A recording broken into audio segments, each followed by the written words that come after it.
Hello friends, कैसे हैं आप लोग। उम्मीद है सब लोग अच्छे होंगे। All positive cues are not working. सब कुछ फेल हो गया। दिल्ली इलेक्शन नहीं काम किए। बजट रैली डाउन आ गई वापस। हाँ, आरबीआई पॉलिसी भी वर्क नहीं कर पाई। तो फ्रेंड्स, मैं ये कहना चाह रहा हूँ कि इस वक्त मार्केट जहाँ जाना चाहती है वो वहीं जा रही है। अगर वो डाउन जाना चाहती है तो वो डाउन ही जाएगी। अगर सारे स्टॉक्स नीचे जाना चाहते हैं, करेक्शन करना चाहते हैं, तो वो नीचे करेक्शन करेंगे।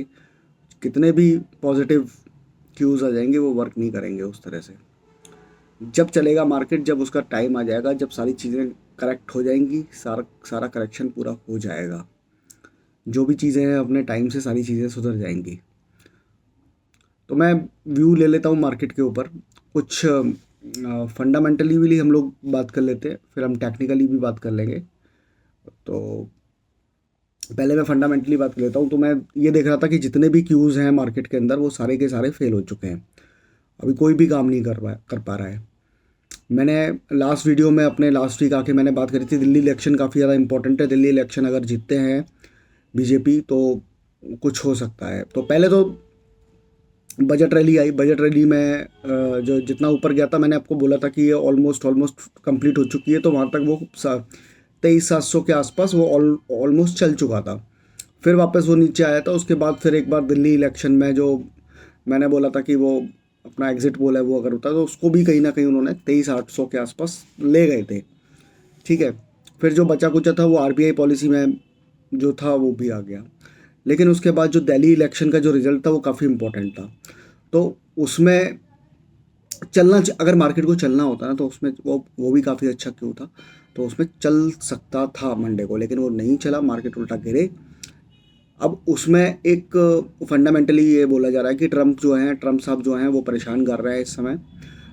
उन्होंने जो टैरिफ लगा रखे हैं सारी कंट्रीज़ पे, तो वो एक तरह से नेगेटिव क्यूज बना हुआ है मार्केट में बहुत बड़ा। साथ में जो डॉलर है अगेंस्ट रुपीज़, अभी इस समय 88 रुपया 88 रुपीज़ का जो चला गया है ना, वो उससे भी काफ़ी बड़ा फ़र्क पड़ रहा है। तो ये सारी चीज़ें फंडामेंटली कहीं ना कहीं वर्क कर रही हैं, जो कि मार्केट को परेशान कर रही हैं। मतलब ग्लोबल क्यूज़ ज़्यादातर परेशान कर रहे हैं, बेसिकली ये है। और बाकी जितनी भी पॉजिटिव खबरें आ रही हैं वो काम नहीं कर पा रही हैं। ऐसा मतलब एक नॉर्मल एक रूटीन में होता है कि जब मार्केट ऊपर की तरफ चल रही होती है, यानी कि उसका ट्रेंड अगर आप होता है, तो वो कोई भी नेगेटिव रैली आती है, बड़ी भी आ जाती है, तो भी उसको पचा लेती है और वो ऊपर ही जाती है। तो अब अगर ट्रेंड नीचे है, तो ट्रेंड नीचे होने की कंडीशन में ये होता है कि कोई भी पॉजिटिव खबर आ जाए, अब कितनी भी बड़ी आ जाए, तो वो उसको कुछ मतलब फ़र्क नहीं पड़ता बहुत ज़्यादा। जबकि अब इतनी सारी पिछले हफ्ते जो आई हैं उसमें तो मार्केट को चल जाना चाहिए था। मतलब मुझे तो ऐसा लग रहा था, लेकिन कुछ चीज़ें थी मेरे दिमाग में कि 23,800 कम से कम क्रॉस होना चाहिए, 23,800 के ऊपर सस्टेन होना चाहिए, जो कि नहीं हुआ। एज़ पर टेक्निकल मैं बता रहा हूँ, तो वो चीज़ नहीं हुई। तो दोस्तों, मैं अभी जो मैंने बात करी सारी की सारी मैंने फंडामेंटली करी। अब देखते हैं कि टेक्निकली क्या हो सकता है। 23,100 के नीचे काम शुरू हो चुका है मार्केट का टेक्निकली। ठीक है, 23,100 मेरा मानना ये था, 23,100 के नीचे नहीं जाना चाहिए था। तो आज 23,100 के नीचे चला गया और 23,100 के नीचे बंद हुआ है। लेकिन 23,000 भी आज एक बार के लिए तोड़ दिया था। और कम से कम इतना है कि जो मार्केट ने क्लोजिंग दी है 23,071 की दी है, यानी 23,000 से ऊपर की है।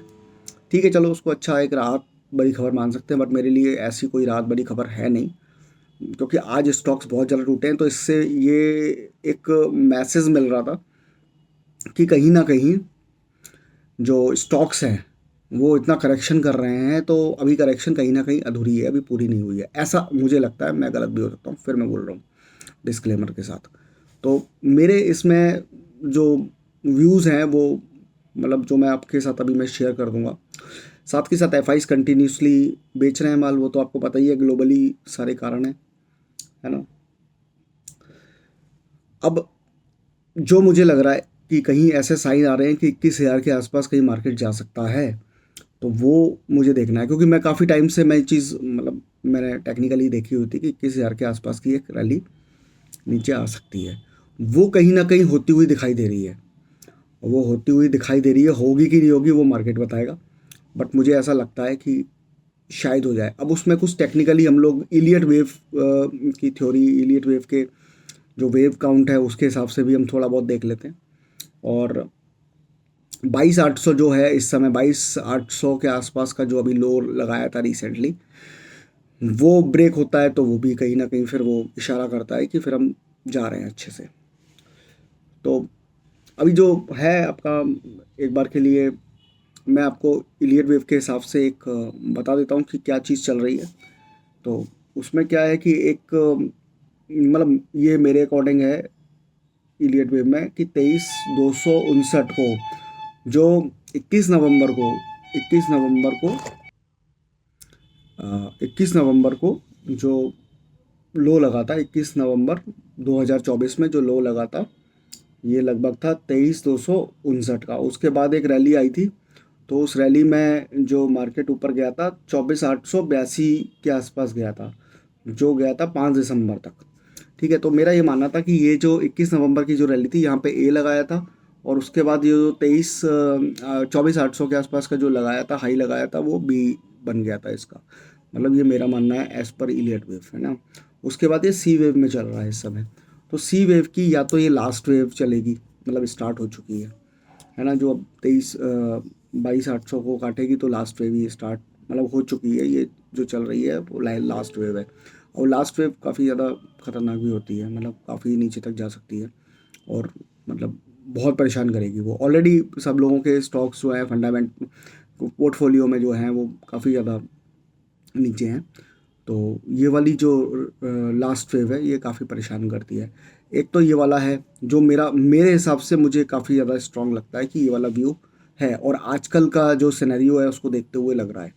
ठीक है, उसके बाद एक बार ये लगता है कि सी जो भी बनाए हैं 22,700 के आस 800 के आसपास जो बना है, ये कंप्लीट हो चुका है सी वेव। इसके बाद इसने ये ऊपर शुरुआत करी, अगर ये ऊपर शुरुआत करी है इसने, अगर इसने ऊपर ये शुरुआत करी है, जो कि अभी इसने बजट रैली जो दिखाई थी ऊपर तक की, उसके बाद ये डाउन साइड आ रहा है, तो ये ऊपर 1 बन गई है, फिर ये 2 बना रहा है, या तो फिर, है ना, एक ये हम लेके चल रहे हैं। लेकिन इसकी संभावना मुझे थोड़ी कम लग रही है, जिस हिसाब से मार्केट का प्राइस एक्शन है उसकी संभावना मुझे लग नहीं रही। वो अभी 1-2 दिन में आपको मालूम पड़ जाएगी। तो ये मेरे दो व्यू हैं, या तो हम नीचे जा रहे हैं, हम लोग 22,000 के आसपास जा रहे हैं, या 21, मतलब मुझे जो लगता है कि 21,200 के आसपास हमें जाना चाहिए, कम से कम मतलब उस लेवल तक हमें जाना चाहिए एज़ पर टेक्निकल एनालिसिस। और उसके नीचे भी जाए तो कोई बड़ी बात नहीं है ना। लेकिन फिर वो कहाँ तक जाएगा वो देखेंगे फिर हम। अभी तो हाल फिलहाल जो है, जो सामने जो चीज़ चल रही है, हम उसी पर बात करेंगे। अब मेरी सलाह ये रहेगी आप लोगों के लिए, एक सिंपल सी सलाह ये है कि भैया लीवरेज पोजीशंस को ज़्यादा मत लो, ज़्यादा कैरी मत करो, उसमें थोड़ा कम ही काम करो, हैज करके चलो, अपने स्टॉप लॉस का ध्यान रखो। क्योंकि कुछ ना कुछ अभी इसमें, अब ये हम लोग जो जिस लेवल पर खड़े हुए हैं वो ब्रेक और मेक लेवल है, बिल्कुल ब्रेक और मेक लेवल है। इसमें मैं कुछ और चीज़ें बता देता हूँ, जैसे जैसे आपने देखा होगा आज RSI जो है ना 40 के आसपास आ गया है।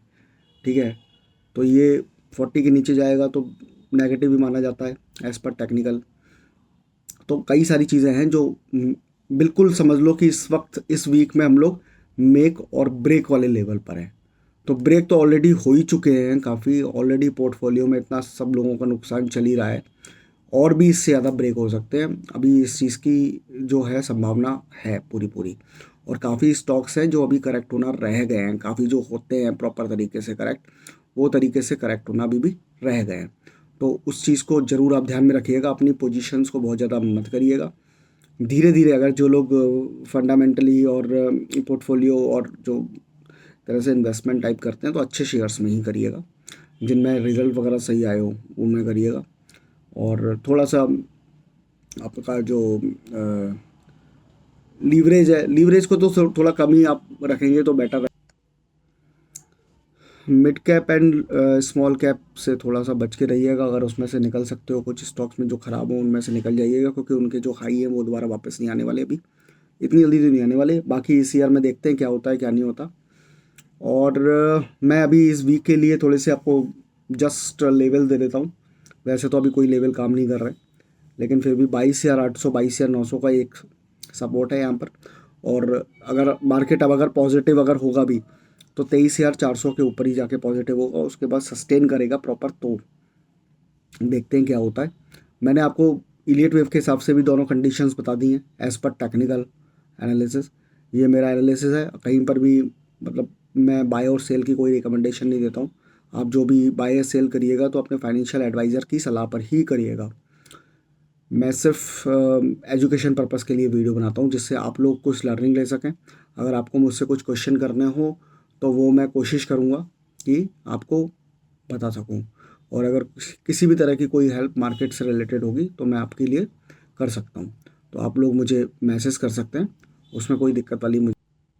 सेम कंडीशन दोस्तों, मैं अगर बैंक निफ्टी की बात करूँ तो बैंक निफ्टी में भी सेम कंडीशन ही दिख रही है मुझे, क्योंकि बैंक निफ्टी के अंदर भी कहीं ना कहीं जो है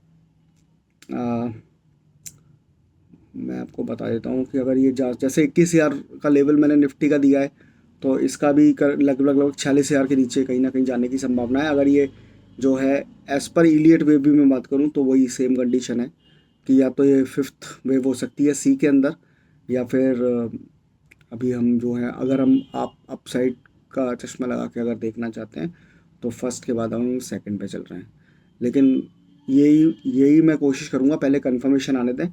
कंफर्मेशन जो आएगी निफ्टी की कंफर्मेशन जो है वो आपकी 23,400 के ऊपर सस्टेन करता है तभी आएगी, और इसकी भी कंफर्मेशन जो है एटलीस्ट इसका जो अभी हाई बना है 50,600 के आसपास, उसको अगर हाई को काटता है तो फिर ही आएगी।